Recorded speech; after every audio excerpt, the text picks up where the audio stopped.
읽겠습니다. 너는 고페르 나무로 너를 위하여 방주를 만들되 그 안에 칸들을 막고 역청을 그 안팎에 칠하라. 십자가의 도가 멸망하는 자들에게는 미련한 것이요 구원을 받는 우리에게는 하나님의 능력이라. 아멘. 자, 이 두 본문의 말씀이 어떤 연관성이 있을까? 오늘 창세기 6장 14절의 말씀과 십자가의 도와는 어떤 관련이 있을까? 아무리 여러분 생각해 보셔도 연관성이 없는 것 같습니다. 오늘 설교에 앞서서 먼저 성경책에 대해서 잠시 이야기를 나누려 보려고 합니다. 자, 여러분들이 성경을 다 가지고 계신데 성경이 혹시 한 권의 책이라고 생각하십니까? 안 그러면 여러 권의 책이라고 생각하십니까? 아니면 그런 것도 생각해야 되나 그렇게 생각하십니까? 아무도 생각 안 해보십시오. 뭐 성경책이는 성경책이죠. 자, 그림 하나 올려주십시오.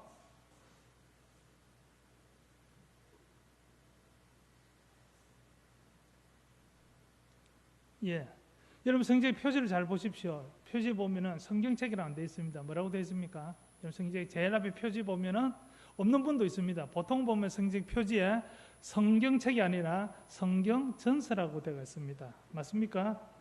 예, 성경전서라면은 뭡니까? 한 권의 책이 아니라 어떤 기준에 의해서 여러 권의 책이 하나로 합쳐졌다는 거죠. 그래서 성경전서랍니다. 왜 이야기를 하는가 하면은 자, 그 다음 그림 한번 봅시다.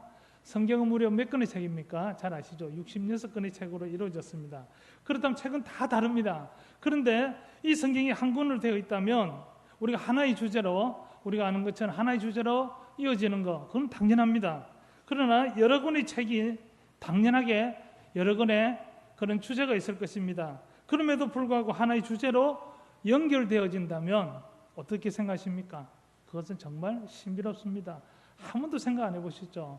제가 여기서 설교하면서 여러분들 계속해서 질문할 겁니다. 한 번도 생각 안 해보신 거 정말 신비합니다. 그것도 저자도 기록된 연대도 다 다르다면 우리가 도대체 어떻게 이것을 이해해야 하겠습니까? 다음, 성경은 약 1600년에 걸쳐서 기록되어졌다고 말합니다. 그래서 처음 책인 창출레미신, 모세오경은 기원전 약 1500년경, 그리고 마지막 책인 요한계시록은 기원 후 약 한 100년경, 그럼 1600년입니다. 이렇게 긴 세월에 되어 있죠.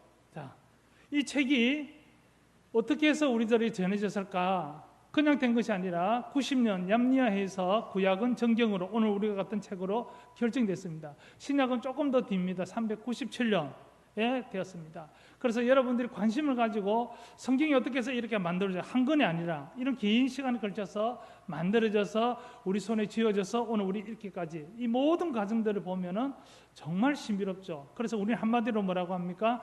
성령의 감동이라고 단순하게 말합니다. 그래서 여러분이 관심을 가지고 보신다면은 그 속에 담긴 하나님 그 사랑이 얼마나 크신지 여러분 감격하면서 눈물 흘릴 수 있습니다. 그렇게 해서 우리 신앙이 조금씩 우리가 철들어가는 것이죠.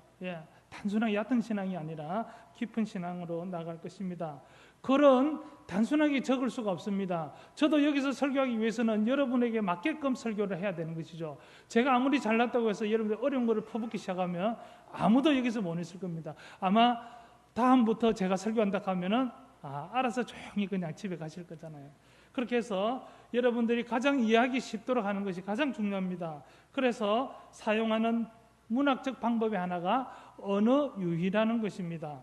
자, 소리는 같거나 비슷하면서 뜻이 다른 단어를 사용하는 것이죠. 그래서 이 언어유희는 목적과 기능 또한 다양합니다. 간단하게 예를 들면 올 크리스마스 추리는 좀 추리하다 말하면 앞에 추리는 영어로 추리죠. 나무, 뒤에는 예쁘지 않다는 말이죠. 이처럼 같거나 비슷한 말을 연이어서 해서 재밌게 말하는 거죠. 우리가 보통 말하면은 아재 개그를 하기도 하고 아재 개그를 하면은 우리 젊은이들은 싫어합니다. 자, 이것은 한글을 사용하는 문화권에서 사용할 수 있지만 각각의 언어권마다 이러한 언어 유희를 통해서 전달하고자 하는 메시지를 독자들에게 강렬하게 각인시키는 그런 역할을 하는 것이 이런 문학적인 특징입니다. 이처럼 단순히 음성적인 부분만 가지고 만드는 언어 유희는 우리들에게 기쁨을 자아내게 하지만 그런 목적을 가지고 사용되는 이 언어 유희는 글을 읽는 사람들에게 독자들에게 전달하고자 하는 내용을 깊이 각인시키게 하고 그런 역할을 하게 됩니다. 자, 이 언어 유희를 사용하는 성경의 한 본문을 찾아서 여러분 같이 설명하겠습니다. 잘 안 보이시죠? 예레미야 1장 11절에서 12절입니다. 여호와의 말씀이 또 내게 임하니라. 이르시되 예레미야야 내가 무엇을 보느냐 하시며 내가 대답하되 내가 살구나무 가지를 보나이다. 여호와께서 내게 이르시되 내가 잘 보았도다. 이는 내가 내 말을 지켜 그대로 이루려 함이니라 하시니라. 11절에 보시면 예레미야가 무엇을 봅니까? 살구나무 가지를 보고 있는 것과, 그리고 12절에서 이는 내가 내 말을 지켜 그대로 이루려 함이라. 이 두 가지는 우리가 아무리 생각해봐도 아무런 연관성이 없는 것처럼 보입니다. 이것은 번역이 안고 있는 치명적인 약점이자 한계입니다. 번역으로는 알 수 없습니다. 원어를 통해서만 이유를 찾을 수 있게 오늘 이 설교를 준비하게 되었습니다. 결코 저의 학문적인 자랑하려는 것이 아니라 성경에 있는 말씀을 좀 더 바르게 알기 위해서 여러분 들리더니 시간이니 양해를 구합니다. 자, 히브리어 본문은 이렇게 되어 있습니다. 히브리어 본문은 오른쪽에서 왼쪽으로 읽고 히브리어 본문은 자음으로만 되어 있습니다. 그러던 것이 후대에 갈수록 이 자음으로 된 히브리 본문을 읽기가 힘들기 때문에 마소라쿠아에서 5세기경에 모음을 만들게 됩니다. 그래서 히브리 된 저렇게 된 형태를 마소라 본문이라고 합니다.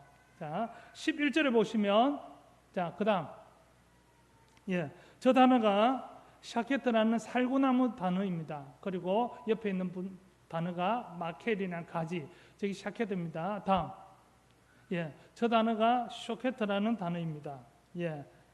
그리고 앞에 있는 것은 키라는 단어죠. 이유를 말하는 것입니다. 왜냐하면 이는, 이 두 단어. 다음, 자, 마소라 본문에서 이 살구나무를 가리키는 이 샤케트는 결코 의미가 없는 그냥 적어난 것이 아닙니다. 다음 보시면, 왜냐하면 12절에 놓는 샤케트는 12절에 이 지켜에 해당하는 히브리어 쇼케트와 언어 유희를 이루고 있습니다. 쇼케트는 지켜보고 있는을 뜻하고 있습니다. 하나님은 단지 모음만 다는 이 두 가지 샤케트와 이 쇼케트를 사용해서 언어 유희를 통해서 하나님이 전달하시고자 하는 것을 강조해서 말씀하고 있습니다. 그래서 이 샤케트와 쇼케트의 언어 유희를 통해서 하나님이 하시는 그 말씀이 실현되는 것을 지금 지켜보고 있다고 강조하여 말씀하고 있는 것입니다. 이것은 바로 예레미야 입에 넣어준 그 심판에 대한 예언의 말씀이 확실히 실현될 것임을 지금 강하게 하나님께서는 말씀하고 있는 것입니다. 이어지는 13절에서 19절에 남유다에 대한 심판의 예언이 이어집니다. 예레미야의 소명과 관계된 예언에서 이루어진 이 언어 유희를 통해서 결국 미래에 일어날 일을 실질적으로 보여주겠다는 하나님의 의지가 담겨 있습니다. 바로 이것이 히브리어를 사용하는 사람들이 사용하는 문학적 특징입니다. 이는 글을 읽는 독자의 이해력을 높이는 하나의 방법이 됩니다. 이제 창세기 6장 14절의 짧은 본문을 통해서 우리에게 들려주시는 하나님 말씀을 경청히 듣도록 하겠습니다.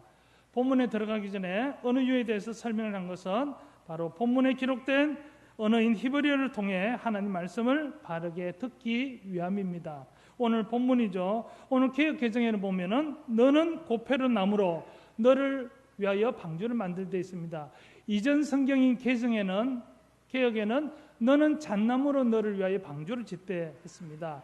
요즘 최근에 나온 공인본입니다. 젊은이들을 위해서 새한글 성경에는 너는 고페르 나무로 방주를 만들고, 가톨릭 성경에서는 너는 전나무로 돼 있죠. 다 다릅니다. 왜 그럴까? 정답은 뭐겠습니까? 모른다는 겁니다. 모를 때는 어떻게 하면 됩니까? 원래 있는 대로 적으면 제일 좋습니다. 자, 이처럼 이 고페르 나무가 어떤 나무인지는 알 수가 없습니다. 단지 우리가 아는 대로 배를 연상해서 추측할 뿐이죠. 이처럼 이런 나무의 이름을 번역하지 않고 그대로 하는 것이 우리가 바른 뜻을 찾아가는 데 도움이 됩니다. 한 예로 질문해 보겠습니다. 전도서라는 책이 있습니다. 저는 전도서라는 책이 전도사들 읽는 책인 줄 알았습니다. 안 그러면 전도할 때 읽는 책인 줄 알았습니다. 여러분, 전도서 어떤 책입니까? 제목만 듣고 알겠습니까? 제목을 통해서는 뭐를 알아야 됩니까? 이 책의 내용은 이렇구나를 알아야 되겠죠. 전도서는 도저히 모르겠습니다. 아가서는 아가들이 읽는 책인 줄 알았습니다. 자, 전도서는 히브리 말로 코헬렛입니다. 뭐 궁금한 사람은 안 찾겠죠. 궁금한 사람은 목사님 코헬렛이 뭡니까? 물어보면 가르쳐주겠죠. 불러본 사람. 왜 불러봅니까? 할 말이 있죠. 그 할 말이 그 책의 내용입니다. 이렇게 바르게 찾아가는 것이죠. 우리가 번역하면서 인명이나 지명, 고유명사는 번역하지 않아야 됩니다. 그래서 저는 고등학교 2학년 때 바사와 메대와 파사, 그래서 학교 지리 선생님한테 물어봤습니다. 파사 나라가 어디 있습니까? 물어보니까 그런 나라는 없다고 선생님이 했습니다. 그래서 고등학교 2학년 때 제가 성경 덮었습니다. 왜? 소설책을 제가 왜 읽습니까? 다른 데가 많은 책도 많은데. 그렇잖아요. 그러니까 선생님한테 물어보니까 누가 메대는 메디하고 파사는 페르시아라고 이야기해 줬으면 제가 성경 안 덮었을 건데 아무도 이야기를 안 해줬어요. 그래서 저는 고등학교 2학년 때부터 나이 37살 때까지 성책을 듣고 살았습니다. 자, 다음 한번 봅시다. 자, 그리고 지형의 특수성으로 인해서 우리나라에 꼴짝이라고 성경이 번역되어 있지만 이스라엘은 꼴짝이를 세 단어로 표현합니다. 하나는 가이라는 단어가 있고 하나는 에메크가 있고 나할이 있습니다. 그래서 원래 우리가 생각하는 꼴짝이는 가이입니다. 그런데 산과 산인데 좀 넓어요. 좀 평평 땅이 있어요. 그럴 때는 그 사람들은 에메크랍니다. 그러니까 꼴짝이 하기에는 애매합니다. 그것이 에메크입니다. 그런데 이곳에는 건기와 우기가 나눠져 있습니다. 건기 때는 비가 얼만큼 올까요? 건기 때는 비가 한 방울도 안 옵니다. 우기 때는 비 오죠. 그래서 이 꼴짝이에 우기 때가 되면 비가 내려가는 강처럼 되는 그것이 바로 나할입니다. 자, 이곳에도 보면은 여호수아 15장 8절에 보면은 흰놈의 아들, 이것도 번역해놨죠. 원래대로 하면은 벤 흰놈 꼴짝이 해야지 바른 표현이라 할 수 있습니다. 지도 하나 보시겠습니다. 예, 한 개 누질 보십시오. 그 다음, 예. 성전산은 높이가 성전산보다 감람산이 조금 더 높죠. 그래서 올리브산이라 하기도 하고 예수님이 이 감람산에 가셔서 성전을 보시고 오셨다는 것이 감람산은 조금 더 높습니다. 제가 한 3번 정도 갔다 왔습니다. 보면 훤하게 보이죠. 이곳에는 꼴짝이가 3군데가 있죠. 그래서 헤롯 대왕 때는 이 중앙 꼴짝이를 메워서 성전을 확장하는 겁니다. 그래서 우리가 생각하는 것처럼 도시가 밑에 있는 것이 아니고 이스라엘 전부 다 산꼭대기 있습니다. 그러면 그 크기가 얼마인지 상상하시겠죠. 산꼭대기가 아무리 커봤자 사이즈가 얼마 안 되잖아요. 그죠? 그래서 그 산을 평평하게 해서 만든 곳이 이스라엘의 지형입니다. 그 다음 지도 한번 봅시다. 예. 이스라엘의 저 크기가 얼마나 되느냐, 우리나라의 강원도 정도 크기 됩니다. 강원도하고 사이즈도 비슷하고, 그래서 보통 성경에 단에서 브엘세바까지 하죠. 단이 제일 북쪽, 브엘세바 남쪽입니다. 브엘세바가 1년의 강수량이 약 300mm가 채 안 됩니다. 우리는 기분 좋게 한번 팍 오면은 500mm도 넘잖아요. 1년 다 합친 게 300mm 안 돼요. 그래서 사람이 살 수 있는 최고 난방지가 브엘세바입니다. 자, 우리가 잘 아는 네게브가 있습니다. 네게브. 이 네게브는 남쪽이라는 방향을 나타낼 때도 있고 지명을 나타낼 때도 있습니다. 브엘세바 아래 지역, 광야 지역을 네게브라고 합니다. 그래서 개역 성경에 보면은 네게브라는 곳에 많이 혼용되어 있어요. 그래서 개역 개정에서는 이 남방으로 된 곳을 네게브라고 많이 수정했는데 제가 찾아보니까 여러 군데서 아직까지 많이 수정이 안 된 곳들이 있어요. 그래서 대한성서공회를 연락을 해야 되나 말아야 되나 하고 막 고민하고 있습니다. 또 하나는 지역이 봅시다. 쇠펠라는 지역입니다. 이 쇠펠라는 지역이 우리 성경에는 평지 그렇게 했는 거예요. 여러분 평지가 어떤 곳입니까? 평평한 곳이죠. 저걸 평지 아닙니다. 구릉지대라고 해서 낮은 구릉지대입니다. 한 200m, 300m, 400m 낮은 구릉지대. 평지가 아닙니다. 그런데 평지 적어놓으니까 여러분 뭐라 생각합니까? 평지라 생각하죠. 평지 아닙니다. 저곳에는. 자, 저곳은 유다 산지와 에브라임 산지. 에브라임 산지에는 그 다음 사진 봅시다. 자, 그 위에가 보면은 에브라임 산지라고 위에 혹시 보이십니까? 에브라임 산지. 에브라임 산지에는 저희 지형이 없습니다. 그러니까 유다 산지 있는 이곳에만 저 지역에 특별한 지역이 있습니다. 그래서 저곳에는 이름이 쇠펠라라고 따로 바르게 적어야지 우리가 오해하지 않습니다. 자, 오늘 본문인 히브리서 창세기 6장 14절입니다. 예, 마소라 본문을 보겠습니다. 예. 자, 중요한 단어만 여러분 드리겠습니다. 첫 번째 단어가 테바라는 단어입니다. 테바. 아니, 앉아 안 넘겨도 됩니다. 테바. 예. 자, 홍수 이야기를 제외하고 이 단어가 성경에 기록된 것은 출애굽기 2장 3절 5절에 있는 단어입니다. 그래서 출애굽기에서는 모세를 숨긴 갈대 상자를 말할 때 이 테바를 씁니다. 이것은 아마 상자나 궤를 뜻하는 애굽어에서 아마 외래어일 것으로 여겨지는데 정확한 어원은 찾기가 힘듭니다. 모세를 태웠던 갈대 상자를 미뤄보아서 이 방주는 자체적인 동력은 없고 방향을 선택하는 그런 것들이 없는 것으로 여겨집니다. 그럼 중요한 역할이 뭐냐? 물이 새지 않고 물 위에서 잘 뜰 수 있게 만든 상자 형태라고 생각할 수 있습니다. 그런데 우리가 번역을 방주라고 생각하니까 모두가 다 배로 생각합니다. 그래서 한마디로 말해서 테바는 우리가 생각하는 배는 아닙니다. 잘 뜰 수 있는 뭔가 상자처럼 된 것이겠죠. 그 다음 단어는 고페르 단어입니다. 고페르. 이전 성경에서는 잣나무로 되어 있었죠. 이 단어는 구약 성경에서 여기 딱 한 군데 나오고 있습니다. 그렇다면 이 나무의 정체는 우리가 알 수 없고, 그러나 이 마소라 본문을 통해서 이 왜 고페르라고 해야 하는지를 우리가 그 이유를 알 수 있습니다. 그 다음 단어는 칠하다의 카파르라는 단어입니다. 카파르. 히브리어 문장은 중심이 동사입니다. 동사를 중심으로 문장이 구성됩니다. 그래서 이 동사는 자음 3개로 이루어져 있습니다. 항상 3개로 됩니다. 그리고 이 동사에서 명사가 나옵니다. 자, 이 카파르는 칠하다라고 번역하지만 제사장 용어인 속죄하다라는 전문 용어로서 성경에 쓰입니다. 그래서 그 외에 덮다, 사하시다, 용서하시다 등 다양한 뜻이 있습니다. 히브리어는 단어에 머리와 꼬리를 변형시켜서 한 단어로 다양한 뜻을 냅니다. 그래서 이 카파르라는 단어에도 머리와 꼬리가 변형되어서 뭐가 되었습니까? 베카파르타가 되었습니다. 그리고 머리에 붙어있는 자음은 접속사입니다. 그래서 연결하면 그리고 내가 칠할 것이다. 한 단어에 그렇게 되어 있습니다. 그러니까 히브리어 한 단어에 우리 한글에 5어절이나 들어가 있습니다. 자, 이 단어는 바로 노아가 해야 함을 강조하고 있습니다. 하나님은 방주에 탄 노아 가족을 반드시 구원하십니다. 하지만 노아가 해야 할 일이 있죠. 어떤 일입니까? 칠하고 방주에 타고 그 안에 있는 것은 바로 노아 가족이 해야 할 일입니다. 구원은 하나님이 이루어 가시지만 내가 해야 할 일은 반드시 내가 해야 합니다. 오늘 예배 자리에 놓으신 거 여러분 참 잘하신 것입니다. 예배 자리에 나와 마음을 열고 귀를 열어 하나님 말씀에 청종해야 합니다. 그리고 입을 열어 구원의 하나님을 우리가 찬양해야 합니다. 그리고 입을 열어 마음을 열어 성령 하나님의 도우심을 간구해야 합니다. 자, 그 다음 볼 단어는 코페르라는 단어입니다. 코페르. 카파르에서 나온 명사가 바로 코페르입니다. 역청으로 번역된 이 단어는 구약 성경에서 또 여기서만 사용되고 있습니다. 그래서 여러분 잘 아는 창세기 11장에 나오는 바벨탑의 역청은 호메르입니다. 그리고 창세기 14장의 소돔과 고모라에서 역청은 호메르로 나옵니다. 그래서 여기서 역청이라고 한 단어는 여기서 번역은 이것이 처음입니다.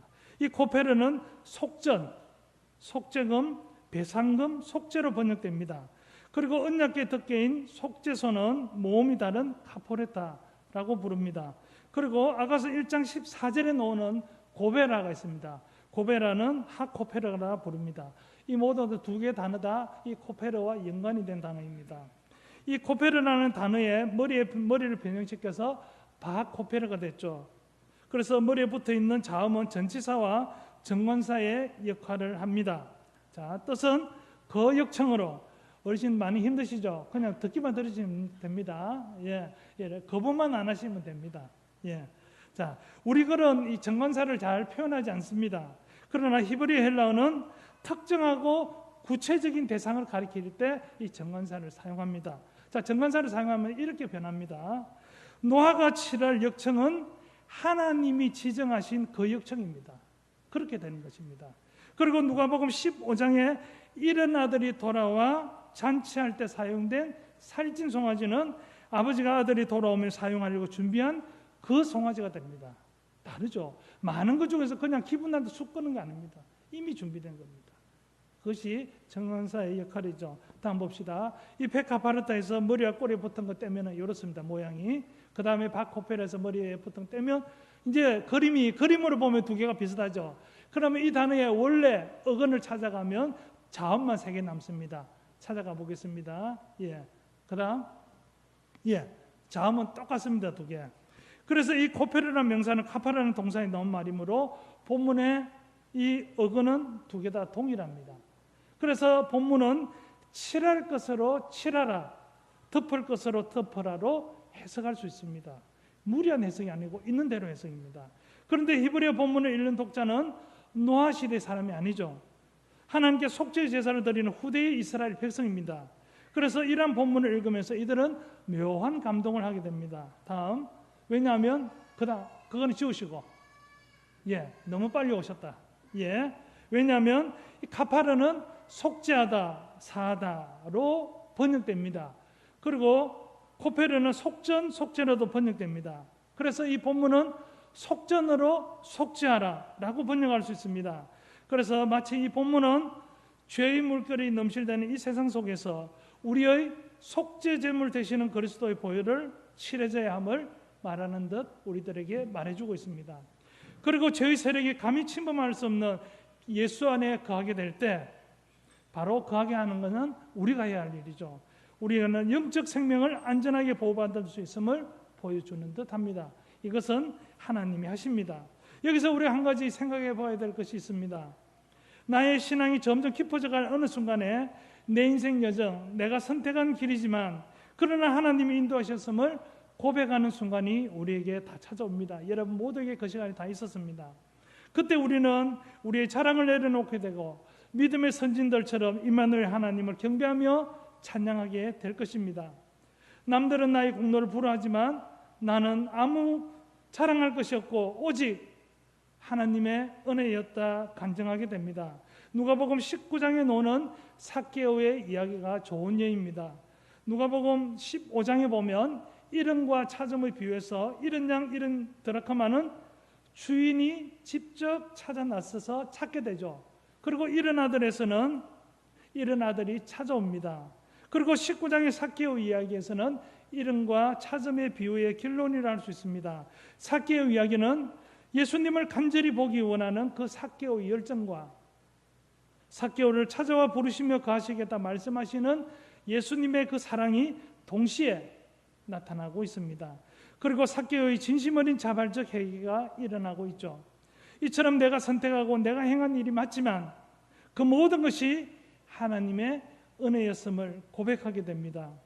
우리가 번역된 글로는 드러나지 않지만 오늘 원어로 읽을 때 속죄에 대해 드러나기 때문에 이렇게 특별한 시간을 고민하며 가지게 되었습니다. 이처럼 성경에는 종종 한 단어가 여러 뜻으로 쓰이거나 다른 단어가 비슷하게 발음되는 경우들이 있습니다.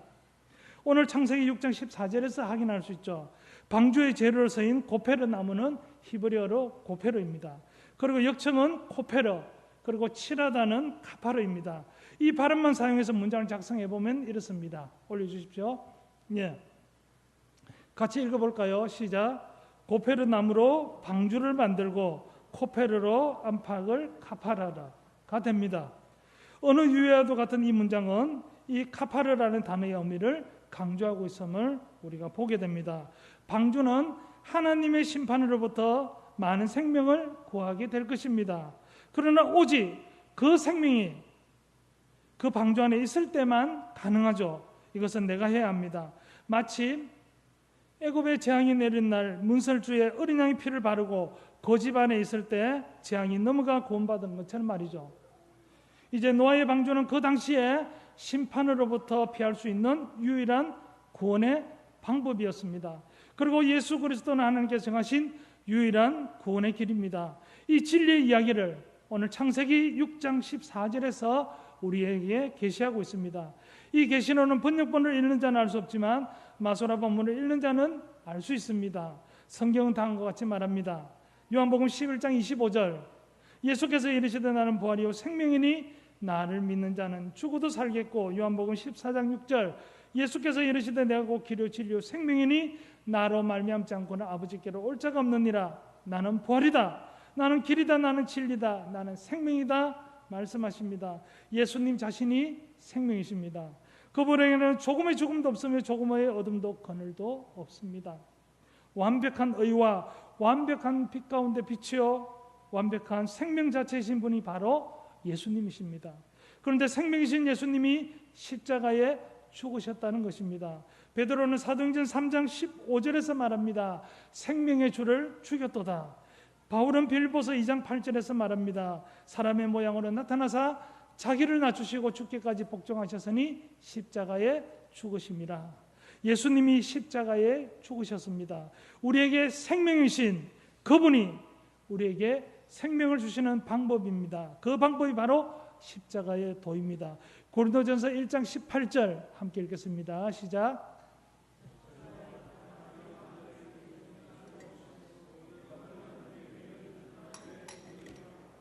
아멘. 십자가의 도는 신비입니다. 반드시 죽어야 하는 자들이 다시 살아났습니다. 더 신비한 것은 반드시 죽지 않는 생명이신 예수님이 죽으셨습니다. 말로는 설명할 수 없는 신비죠. 이 생명이 죽으니까 사망이 죽어버리고 생명이 부활한 것입니다. 이를 바울은 십자가의 도가 영생의 길을 내었다고 말합니다. 고린도전서 15장 55절에 사망한 너의 승리가 어디 있느냐, 사망한 내가 쏘는 것이 어디 있느냐. 고린도후서 5장 4절 참으로 이 장막에 있는 우리가 짐진 것 같이 탄식하는 것은 벗고자 함이 아니요 오히려 더디고자 함이니 죽을 것이 생명책이 삼킨 바 되게 하려 함이라. 아멘. 생명이 죽음을 삼켜 배설물로 삼아 버렸다는 말입니다.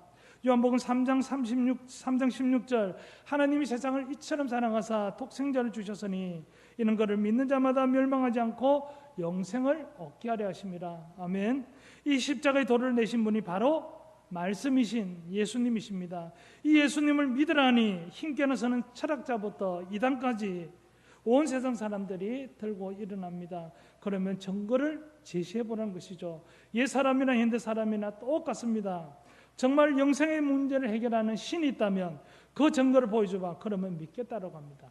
그런 사람은 보여줘도 안 믿죠. 고린도전서 1장 22절입니다. 유대인은 표적을 구하고 헬라인은 지혜를 찾으나. 요한복음 2장 18절 이에 유대인들이 대답하여 예수께 말하기를 내가 이런 일을 행하니 무슨 표적을 우리에게 보이겠느냐. 유대인은 무엇을 구합니까? 초월적인 표적을 구했습니다. 예수가 영생을 해결하는 메시아라고 한다면 인간과 과학적인 한계를 초월한 기사와 이적과 표적을 보여줘봐. 그러면 믿을 거라고 그들은 말합니다. 헬라인은 무엇을 요구했습니까? 지혜를 요구했습니다. 지혜의 산물인 과학적인 검증을 그들은 요구했습니다. 하나님은 표적과 지혜를 검증하기 위해서 가설은 과거로 잡고 검증 도구는 미래를 잡습니다. 그래서 과거에 먼저 기록된 내용이 미래에 내가 성취되게 하겠다. 이것은 신의 영역에 의해 이루어지는 사건입니다. 표적과 과학적인 검증인 지혜를 만족하게 하는 절차가 되는 것입니다. 쉬운 말로 구약은 과거에 기록된 예언의 책이라면 신약은 이 예언이 성취되는 이루어지는 책입니다. 성경 65권의 책 중에서 이제 66권의 책 중에 65권의 내용은 역사 가운데 다 이루어졌습니다. 이제 마지막 책인 요한계시록만 남았습니다. 65권의 내용이 역사 안에서 이루어졌으니 이제 마지막 66번째 책인 요한계시록에 있는 내용도 이루어진다고 믿는 것이 우리의 믿음이죠. 이것은 결코 헛된 것을 믿는 것이 아닙니다. 역사 가운데 이루어진 사실을 믿는 것이죠. 다시 오실 심판주 예수 그리스도 나의 주님, 크고 흰 보좌에서 이루어질 마지막 심판의 자리, 영생과 영불로 나눠질 최후의 심판 자리가 있음을 우리는 믿습니다. 요나가 사흘 동안 물고기 뱃속에 있다가 나온 것 같이 인자도 십자가에서 죽어 사흘 동안 무덤에 있다 부활할 것이다. 이것이야말로 인류 역사상 최고의 표적이 됩니다. 예수님께서 메시아라는 것은 온 우주에 드러낼 것을 말하고 있습니다. 장차 오실 메시아이신 예수님께서 십자가의 죽음으로 3일 무덤에 머물러 계시다 3일 만에 부활하실 것이라는 예언입니다. 실제 그렇게 되었습니까? 안 되었습니까? 그렇게 되었습니다. 바로 이것이 유대인의 표적에 만족을 주었습니다.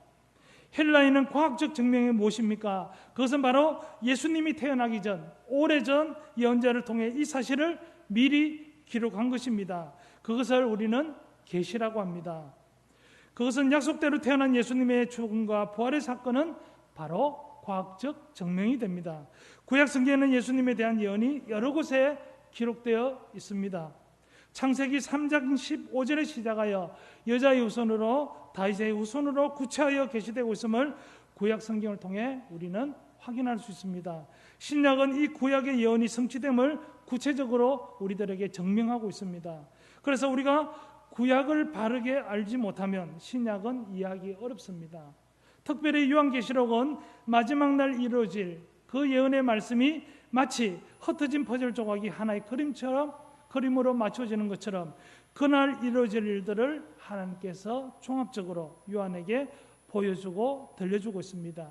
그래서 내가 보니 내가 들으니 그 말이 계속 반복되어 나오고 있습니다. 유대인과 헬라인은 십자가의 도인 예수 그리스도가 영생의 길이라면 십자가의 피 흘림에 대한 예언의 이야기가 구약의 어디에 어떻게 기록되어 있는지 질문을 합니다.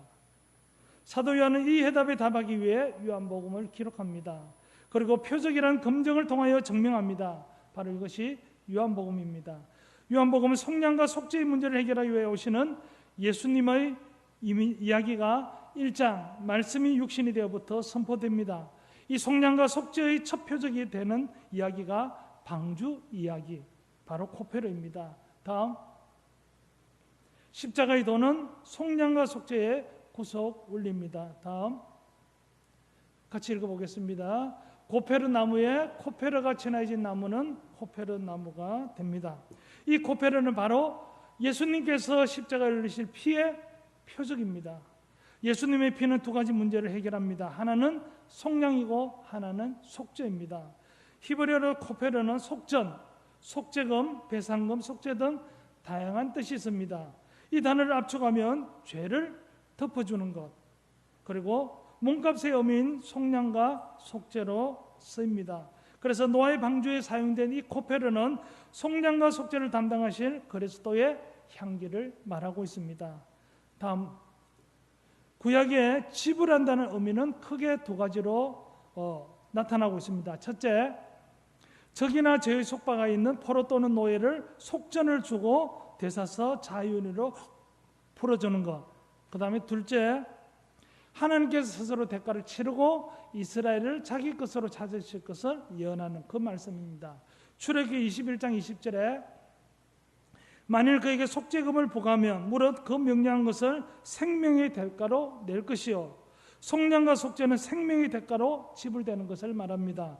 누가복음 1장 68절 찬송하리로다 주 이스라엘의 하나님이여 그 백성을 돌보사 속량하시며 예수님의 십자가 속량으로 인류가 죄와 죽음으로부터 자유인이 된다는 것입니다. 그 하나님을 찬송하고 있습니다.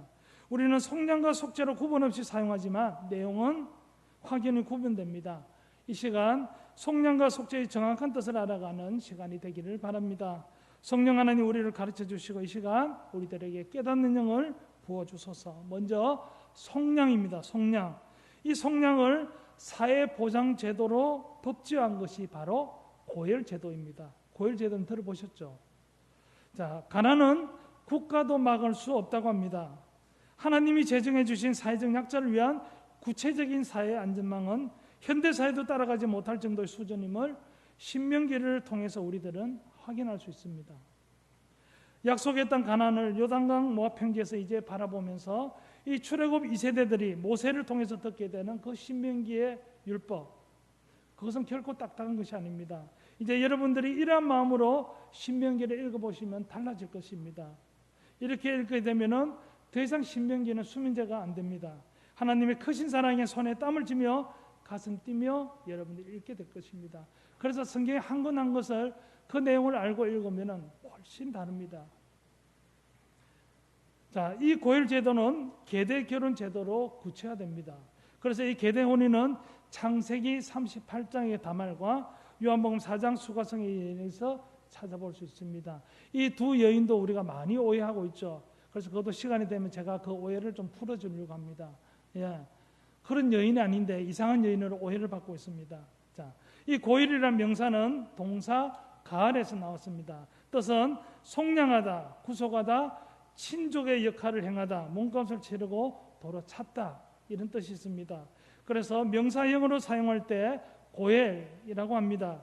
고엘은 자신의 희생으로 남을 자유하게 하는 구속자를 말합니다. 다음, 자, 룻기에 있는 말씀인데 작지만 룻기 3장 13절에 보시면 나오미의 친족인 보아스가 룻의 남편에게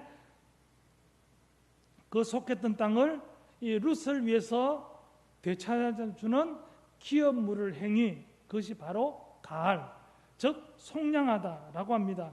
그리고 9절에 보면 보아스는 고엘, 즉 기업물을 자가 됩니다. 바로 이것은 예수님께서 인간으로 이 땅에 오셔야 하는 이유를 이 제도는 우리들에게 말해주고 있습니다. 인간을 구원하려면 인간의 친족으로 이 땅에 와야 한다는 것입니다. 인간의 천사는 인간의 친족이 아닙니다. 그래서 하나님이신 예수님께서 인간의 친족으로 와야 하므로 인간으로 이 땅에 오셨습니다.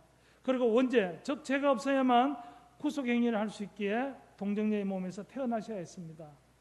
어떤 과학이 신을 인간의 몸으로 오게 할 수 있습니까? 어떤 과학이 처녀의 몸으로 잉태하여 사람이 태어날 수 있습니까? 이건 신이 아니면 할 수 없는 표적 중에 표적의 사건입니다. 바로 이것을 코페르의 속량이라고 말합니다. 그래서 다윗의 자손 예수 그리스도라는 뜻 속에는 이 속량의 가계도가 있습니다. 이 말은 고혈 제도로 인간을 죄와 사망에서 구원하시는 대속자의 족보라는 것입니다. 인류는 죄값대로 하면 지옥에 가야 됩니다. 하지만 예수 그리스도의 십자가에서 우리의 죄값을 토지 모르게 통하여 우리를 속량하시고 우리를 구원하셨습니다. 다음, 그래서 속량의 속은 값을 지불하는 것입니다. 량은 그 결과 신분의 변화를 얻은 것입니다. 그래서 속량에서 가장 중요한 것은 잃어버린 기업을 완전히 다시 찾아 신분의 변화가 일어났다는 것입니다. 그래서 우리는 죄와 사망과 노예 신분이었습니다.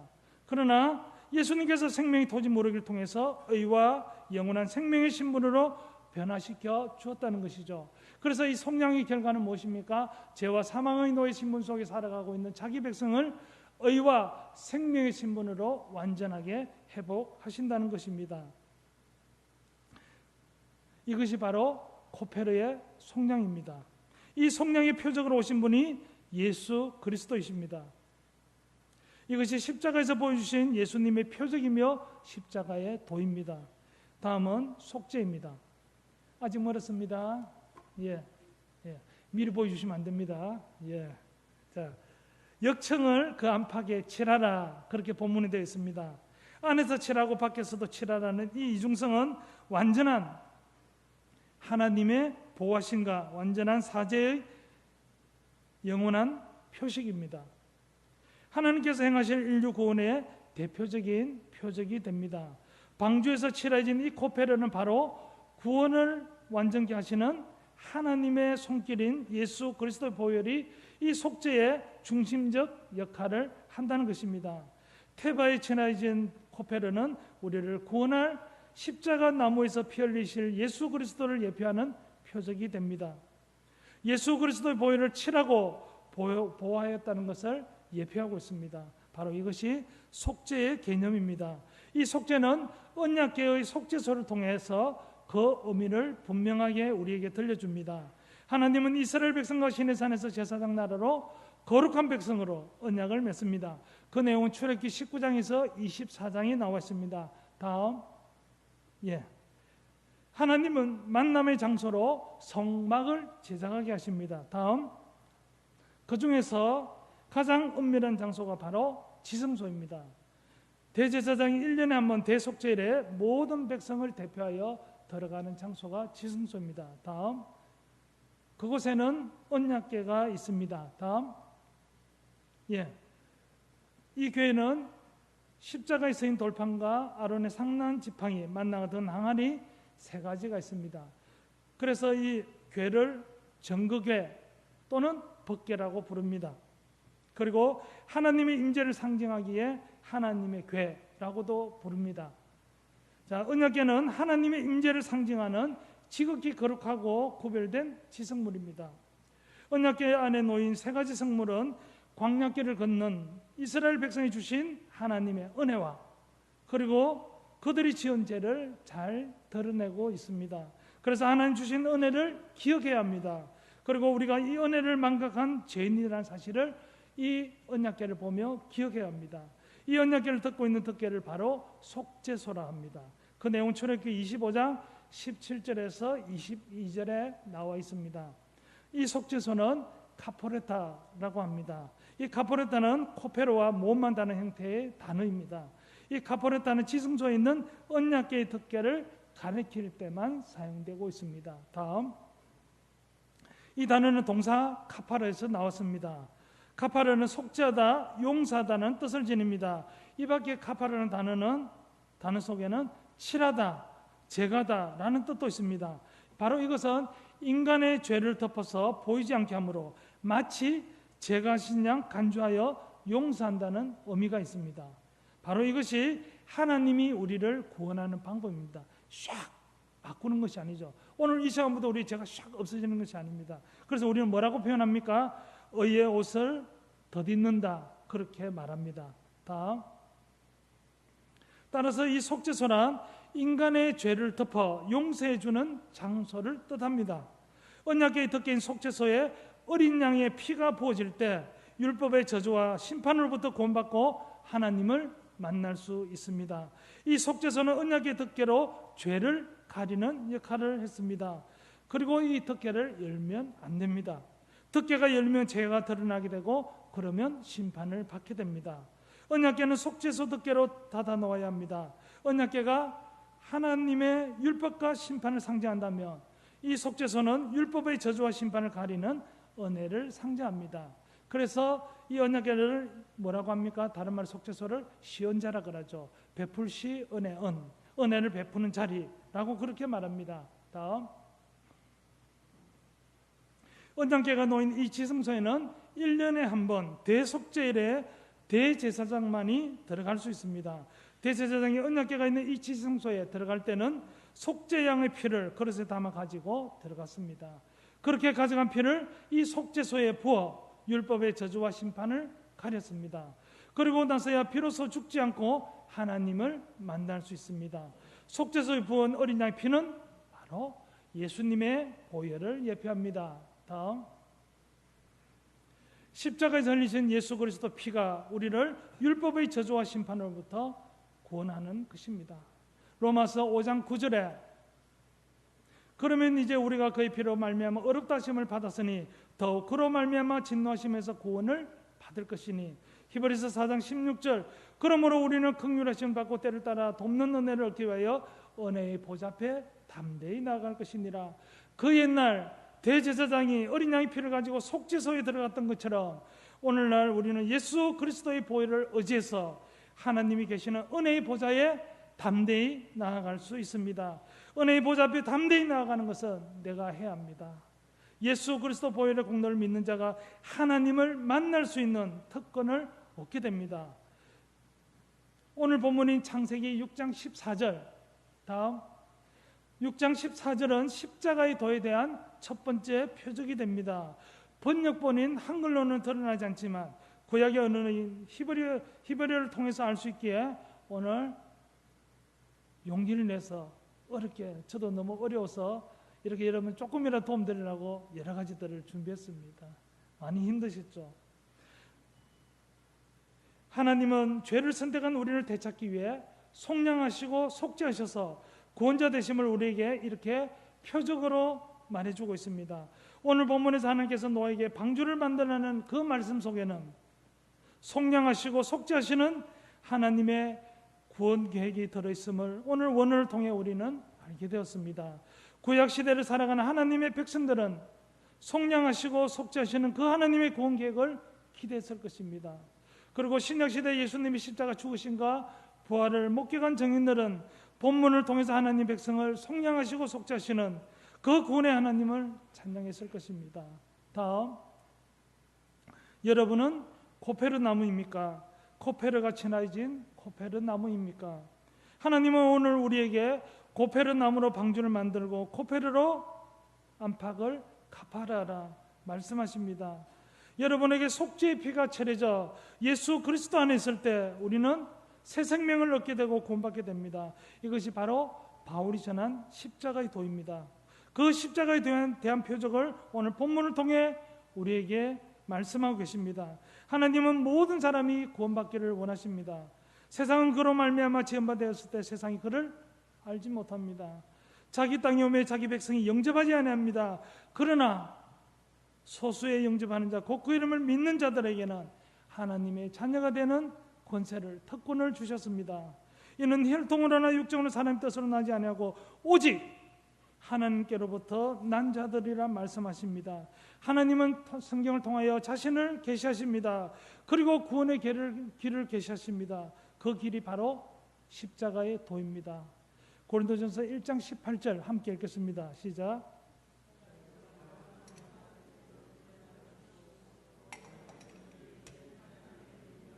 아멘. 율법에 대한 순종에 소망을 두는 사람들이 있습니다. 그들은 영원히 자신이 부족하다 느낍니다. 하나님을 기쁘시게 하려고 언제나 더욱 열심히 노력해야 한다 생각합니다. 우리도 혹시나 그렇지는 않습니까? 이런 노력에도 하나님이 자신을 기뻐하실지 여전히 그렇게 수고를 하고도 여전히 확신이 없습니다. 이러한 자들이 드리는 예배는 늘 그늘이 드리워져 있습니다. 여러분의 예배는 기쁨이 충만합니다. 이들에게는 죄책감, 죄의식이 그들을 무겁게 짓누릅니다. 자신을 무가치하다 생각합니다. 자신이 다른 사람과 비교하여 열등하다고 느낍니다.